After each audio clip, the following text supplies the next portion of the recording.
আসসালামু আলাইকুম। কেমন আছেন সবাই? এই তো আমরা আলহামদুলিল্লাহ ভালো আছি। আমি আজকে আপনাদের সাথে অনেক মজার একটা রেসিপি শেয়ার করব। সেটা হচ্ছে স্প্রিং রোল। আমি কিভাবে বাসায় স্প্রিং রোলটা তৈরি করি সেটাই আজকে আমি আপনাদের সাথে শেয়ার করব। এই তো আমি এখানে চিকেন সব কিছু কেটে রেখে দিয়েছি। আগে ভেজিটেবলটা রেডি করে নিব। এখানে আমি আলু স্লাইস করে কেটে নিয়েছি। প্যানে অল্প একটু পরিমাণে তেল দিয়েছি, তেল বেশি পরিমাণে দিব না। তারপর এখানে এক বাটির মতো বরবটি দিয়ে দিচ্ছি। আপনারা বরবটি আরও বিভিন্ন রকমের যেসব সবজি আছে সেগুলো দিতে পারেন। এখানে পাতাকপি দিলে আরও ভালো হয়, কিন্তু আমি সেদিন পাতাকপি পাইনি, যেহেতু এখন গরমের সময় সহজে পাতাকপিটা পাওয়া যায় না আর কি। আর এখানে আমি কয়েকটা কাঁচামরিচ ফ্লেভারের জন্য অ্যাড করতেছি। আমি কাঁচামরিচগুলোকে গোল গোল করে কেটে দিইনি, একটু ম্যাশ করে নিয়েছি, দেন এখানে অ্যাড করব। তাহলে ঝালটাও সুন্দর যাবে আর ফ্লেভারটাও অনেক ভালো আসবে। এই তো এখন এটাকে ভালো মতন করে মিক্স করব।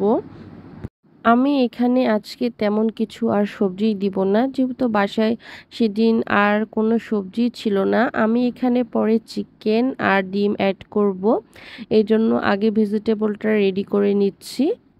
আর সবজিগুলো যেন তাড়াতাড়ি সিদ্ধ হয় সেজন্য আমি এখানে লবণ অ্যাড করতেছি। লবণটা আগে অ্যাড করলে ভালো হয়, তাড়াতাড়ি করে সব সবজি সিদ্ধ হয়ে যাবে। এই তো এখন ভালো মতন করে মিক্স করে ঢাকনা দিয়ে রেখে দিব যতক্ষণ না পর্যন্ত সিদ্ধ হচ্ছে।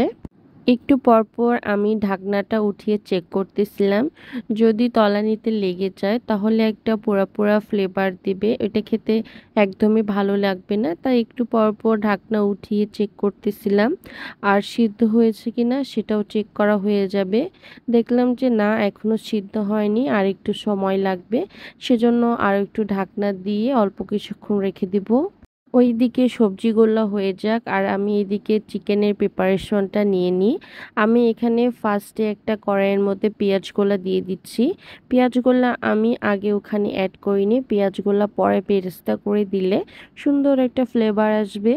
পেঁয়াজ যেহেতু আমি পানিতে ভিজিয়ে রেখেছিলাম সেজন্য পেঁয়াজের পানিটা শুকিয়ে নিব, দেন আমি এখানে তেল অ্যাড করব। পেঁয়াজের পানিটা শুকিয়ে এসেছে, আমি এখানে তেল অ্যাড করে নিব। তেলটা একটু বেশি পরিমাণেই দিব, যেহেতু এখানে আমি চিকেনগুলোকেও ভেজে নিব। এখন পেঁয়াজগুলো বেরেস্তা হোক সে পর্যন্ত অপেক্ষা করি আর কি। আর আমি এখানে পেঁয়াজের মধ্যে অল্প একটু পরিমাণে রসুন দিয়ে দিলাম। যে কোনো ধরনের চাইনিজ আইটেম এগুলোতে একটু রসুন ভেজে দিলে ফ্লেভারটা খুব ভালো আসে, এটা ট্রাই করে আপনারা দেখতে পারেন। আর এদিকে আমার সবজিটা অলমোস্ট হয়ে এসেছে। এখানে আম্মুর একটা সিক্রেট মশলা অ্যাড করব। এটা আম্মু অনেক কিছু দিয়ে বানায়, এটা আমি 1 চা চামচের মতো দিয়ে দিব। যেহেতু আগে সিদ্ধ করে নিয়েছি, দেন যত সব মশলা যা যা দিতে লাগে সব কিছু অ্যাড করব এক এক করে। তারপর একটু পরিমাণে সয়া সস দিয়েছিলাম। তারপর এখানে আমি টেস্টিং সল্ট অ্যাড করব।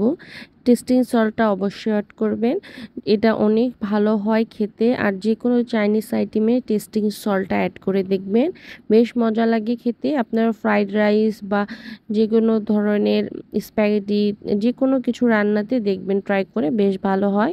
এখন সব কিছুকে একবারে ভালো মতন করে মিক্স করে নিব। আর চুলার জালটা এই পর্যায়ে আমি একদম লো করে রেখেছি, যেহেতু এটা একদম সিদ্ধ হয়ে এসেছে, জাস্ট একটু ভাজা ভাজা হতে হবে। আর এদিকে পেঁয়াজটাও বেরেস্তা হয়ে এসেছে, এই পর্যায়ে আমি অর্ধেকটার বেশি উঠিয়ে নিব আর অল্প একটু পরিমাণে রাখবো। যেহেতু এই সেম তেলে আমি চিকেনটা দিব সেজন্য একটু রাখতে হবে।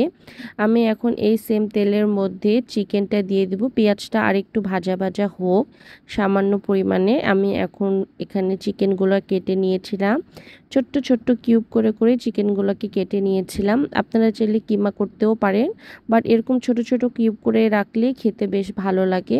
চুলার জালটা বাড়িয়ে এটা ভালো মতন করে ভেজে নিব। এখানে আমি সামান্য একটু পরিমাণে লবণ অ্যাড করব। আমি এই পর্যায়ে সবজিটার মধ্যে টমেটো কেচাপ দিয়েছিলাম 1 টেবিল চামচের মতো, দিয়ে ভালো মতন করে মিক্স করে নিয়েছি। আর চিকেনগুলো অলমোস্ট আমার হয়ে এসেছে, চিকেন থেকে পানিও ছেড়ে দিয়েছে। ঠিক এই পর্যায়ে আমি চিকেনগুলোকে সবজির মধ্যে দিয়ে দিব, তাহলে বেশ ভালো লাগবে খেতে। আর আমি সবজিগুলোকে আরেকটু ভেজে নিব, তাহলে চিকেনের ফ্লেভারটা সবজিটার মধ্যেও ভালো মতন করে মিক্স হয়ে যাবে। এই তো চিকেনগুলোকে মিক্স করে আমি একটু সময়ের জন্য ঢাকনা দিয়ে রেখে নেব। বেশিক্ষণ সময় রাখতে হবে না, 1 মিনিটের মতো রাখতেই হবে, যেন চিকেনের যে পানিটা আছে সেটা কমে যায় একদম।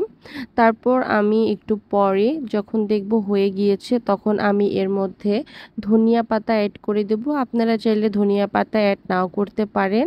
ধনিয়া পাতা অ্যাড করলে ভালো লাগে, অনেকে আবার ধনিয়া পাতা পছন্দও করে না খেতে, এটা যার যার পার্সোনাল ব্যাপার। এখন ভালো মতন করে ধনিয়া পাতা দিয়ে ভালো মতন করে মিক্স করে নিব। যখন দেখবেন সবজি থেকে একদম তেল ছেড়ে দিয়েছে, ঠিক সেই পর্যায়ে আপনি ডিম অ্যাড করে দিবেন। আপনারা ইচ্ছা মতো ডিম অ্যাড করতে পারেন, আমি এখানে একটাই ডিম অ্যাড করেছি, যেহেতু অতিরিক্ত পরিমাণে বানাবো না। একদম অতিরিক্ত পরিমাণে বানালে অতগুলো খাওয়াও যায় না আর কি। এই তো ডিমটা এখন ভালো মতন করে সবজির সাথে মিক্স করে নেব। ডিমটা অ্যাড করে দেখবেন বেশ ভালো লাগে। আর হাঁসের ডিম ইউজ করে দেখতে পারেন, হাঁসের ডিমটা খেতে বেশি ভালো লাগে। আমি এখানে হাঁসের ডিমে অ্যাড করেছিলাম। এই তো আমার ভেজিটেবল এখন একদম রেডি। এই তো আমি সবজিগুলোকে একদম ঠান্ডা করে নিয়েছি। ঠান্ডা যখন হয়ে যাবে, তারপর আমি এখন রোলগুলোকে রেডি করব। আমি এরকম শিটগুলা কিনে নিয়েছিলাম, আর আমি এখানে একটা ব্যাটার করেছি। এটা আটা আর হলো একটু পানি দিয়ে মিক্স করে নিয়েছি, আপনারা দেখলে বুঝতে পারবেন। আর এই শিটগুলো আপনারা যে কোনো সুপার শপে পেয়ে যাবেন। এটার প্রাইস নিয়েছিল মেবি 235 টাকা এরকম সামথিং কিছু, বা 265 টাকা এরকমই একটা কিছু। আপনারা স্বপ্নতে বা যে কোনো গ্রসারি শপে পেয়ে যাবেন। এই তো আমি শিটগুলোকে এখন একটা একটা করে কেটে নিব। আপনারা এটা চাইলে এক তো পুরাও করতে পারেন, বা মাঝখান দিয়ে কেটে 2টা করে নিতে পারেন। তবে আমি এটাকে ছোট ছোট করে বেশি করব, বড় করে করব না, কারণ বড় করে করলে অনেক বড় হয়ে যায়, এতগুলো খাওয়া যায় না, একটা অনেক বড় হয়ে যাবে আর কি। আর ছোট করে করলে দেখতেও বেশ সুন্দর লাগে। এ তো আমি এরকম একটা সাইজ করেছি, এরকম একটা সাইজ করেছি, আপনাদেরকে দেখাবো কিভাবে এটা করলাম। এ তো আমি একটা শিটকে মাঝখান দিয়ে কেটে নিয়েছি, এরকম করে দুভাগ করেছি। দেন এটাকে আস্তে আস্তে করে টানতে হবে, জোরে করে টানবেন না, জোরে করে টানলে এটা কিন্তু ছিঁড়ে আসবে। আপনারা ভিডিওটা দেখলে বুঝতে পারবেন আমি কিভাবে করতেছি। দেন এই শীটটার মধ্যে আমি যে আটার ব্যাটারটা আছে, এটা চারপাশে ভালো মতো করে চামচ দিয়ে বা নখ দিয়ে, যেটা দিয়ে হয়, আপনারা ভালো মতন করে ছড়িয়ে নিবে, যাতে যখন নক করব, মানে পুরাটা লক করে ফেলবো, যেন বের হয়ে না আসে কোনো ভেজিটেবল, কোনো কিছুই যেন একদমই বের না হয়। এই তো আপনারা ভিডিওটা দেখলে বুঝতে পারবেন কিভাবে করতেছি। তারপর যখন এটার চারপাশে দেওয়া হয়ে যাবে আটার ব্যাটারটা, দেন আমি এখানে যে পুরটা আছে সেটা দিয়ে দিব, চিকেন আর ভেজিটেবলের দিয়ে। আপনারা ভিডিওটা দেখেন তাহলে বুঝতে পারবেন, একদম বেশি দিবেন না, বেশি দিলে এটা র্যাপ করতে একদম সমস্যা হয়ে যায়।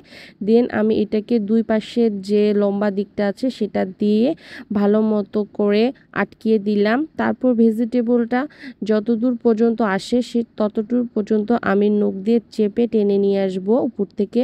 দেন এটা উল্টা পাশ দিয়ে আটকিয়ে দিলে হয়ে গেল। এভাবে ছোট ছোটগুলো করা যাবে। আর বড়গুলা করতে গেলে আপনাদেরকে বড় একটা পুরা পেপার নিতে হবে, শীটটা নিতে হবে, দেন সেম প্রসেসেই করে ফেলতে হবে। এই তো বড় শীটটাতেও আমি চারপাশে আটা লাগিয়ে দিয়েছি, শুধু এক পাশে লাগাইনি, মানে 3 পাশে লাগিয়েছি, উপরের দিকটাতে জাস্ট লাগাবো না। দেন একই পর্যায়ে আমি এখানে ভেজিটেবল যেটা রান্না করে রেখেছি সেটা দিয়ে দিব। এটা বেশি দেওয়া যাবে না, বেশি দিলে ওভারলোড হয়ে যায়, 2 চামচ করে দিলেই হবে। ছোটোটাতে 1.5 চামচ আর বড়টাতে 3 চামচের মতো দিলে এটা বেস্ট হয় আর কি। তারপর বড় যে সাইডগুলোতে আছে সেগুলো আগে দিয়ে দিব। দেন উপর থেকে যতদূর পর্যন্ত এই ভেজিটেবলের পুরটা আসতেছে নখ দিয়ে চেপে এই জায়গাটাতে লাগিয়ে দিব। দেন এটাকে গোল করে র্যাপ করে নিলে হয়ে গেল।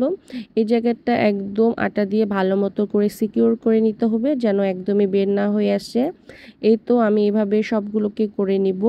এই তো আমার সবগুলোই করা হয়ে গিয়েছে। আমি সবগুলো আজকে ভাজবো না, কিছু ফ্রোজেন করব আর কিছু এখন ভেজে নিব। এই স্প্রিং রোলগুলোকে একদম ডুবো তেলে ভাজতে হয়। আমি ছোটোগুলোকে এখন ভেজে নিচ্ছি, কারণ ছোটোগুলো ভাজতেও সুবিধা আর দেখতেও অনেক বেশি কিউট লাগে। এটা ভাজতে একদমই বেশি টাইম লাগবে না, 2 মিনিটের মতো। চুলার জালটা একদম মিডিয়ামের থেকে একটু হাই রেখে এই তো উল্টা পাল্টে করে একদম ব্রাউন কালার করে নিলে একদম রেডি আমাদের স্প্রিং রোল।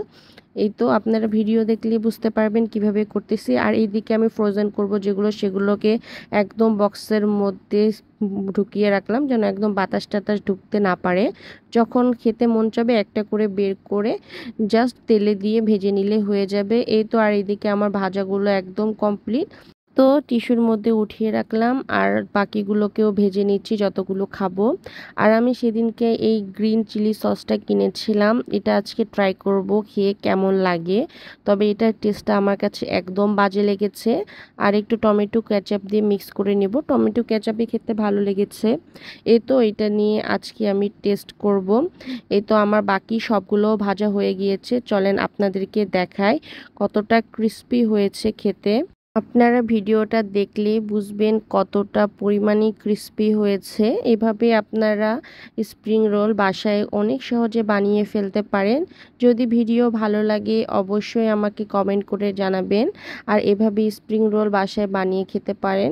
এই তো আজকের ভিডিও এই পর্যন্ত। সবাই ভালো থাকবেন, সুস্থ থাকবেন। আসসালামু আলাইকুম।